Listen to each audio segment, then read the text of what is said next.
Ezekiel ti aduana nwotwe. Na yenum ni musuakuo no din efiri atifi fem awieye Hetlon kwan nche mu a oreko Hamat Hasa Inan Damascus yeso de ehwe atifi fem wo Hamat nche mu na wonya ano apuye ni atoye Dan homa biako na de edi Dan hye so a efiri apuye de ko atoye no Asel de biako na de edi Asel hye so free apuye de ko atoye no Naphtali de biako na de edi Naphtali hye so free apuye de ko atoye no Manase die biako na de edi Manase hye so free apuye de ko atoye no Ephraim die biako na de edi Ephraim hye so free apuye de ko atoye no Reuben die biako na de edi Reuben hye so free apuye de ko atoye no Judah die biako na de edi Judah hye so free apuye de ko atoye no nye maso asase a momaso no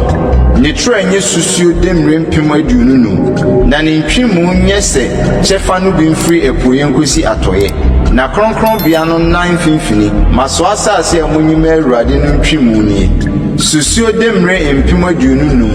ne tre mpem du na wona maso asase kronkron nye won tie asofo die etifi fem basafa mpem aduonu no atoye fem tre mpem du apuye fem tre mpem du na na fo fem ntwimu mpem aduonu no na Awurade kronkron bia no nan finfini enye asofo a waye won kronkron Sadok mamu a wayo misuma dwuma no a wanfom Israel fo fum said the Lewifo no fum ye no na wonya asase no maso mu de wa maso akronkron ni mu ade kronkron Lewifo no hye ho na Lewifo no nya asofo hye no nche mu ntwimu mpem aduonu no ne tre mpem du ntwimu nyina anya mpem aduonu no na ne tre nya mpem du na won ton mu bi na won sesa na won nane asase no ade a edikan no ma na eye kronkron Awurade na basafa mpem ma eka ne tre mu mpem aduonu num no nye enumafo ade makuro no se won tena bia ne eho asase ne kuro no nan finfini na ne nsusuye nie etifi fema no basafa mpem nan ahenum na anafo fema no mpem nan ahenum na epuya no mpem nan ahenum na atoye fem ano mpem nan ahenum na kuro no nya mfichisase basafa etifi fem ahenu aduonum ne anafo fem ahenu aduonum ne epuye fem ahenu aduonum ne atoye fem ahenu aduonum na de aka ne ntwimu a eye maso asase kronkron ni nchemu epuye mpem du ne atoye mpem du no enna maso asase kronkron ni nchemu na ne nobaye nye kuro no adwumayofo aduane ne kuro no adwumayofo die obefre Israel musuako nyina mu abeyoso adwuma emaso asase no nyina ye basafa mpem aduonunum ne mpem aduonunum moma maso asase kronkron no nye ehinanan na enka kuro no die no ho na enkaye no nye obrempon no die maso asase kronkron ni kuro no die no ho eha ne eha die eda maso asase no basafa mpem aduonunum no ho kosi apuye hye so ni atoye fem die a eda mpem aduonunum no ho kosi atoye hye so mano sise musuakuo no chefa so no enya obrempon no die na maso asase kronkron ni efie no kronkron bia no nantem na efie Lewifo no chefa ni kuro no chefa eda obrempon no die no ntem no so die eda Judah hye ni Benjamin hye ntem no nye obrempon no die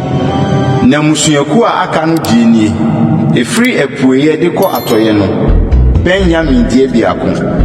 na die di Benjamin hye so free epuye de ko atoye no Simeon die biako na die di Simeon hye so free epuye de rekro no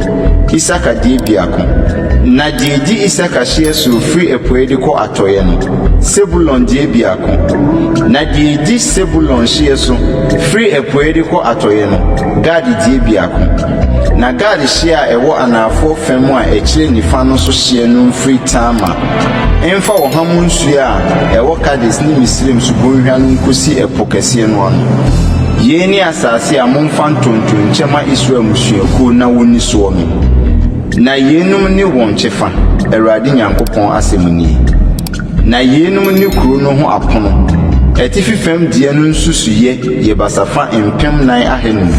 Ne kuro no apon kese no wo Israel musuaku no din. Etifi fam apon kese miensa.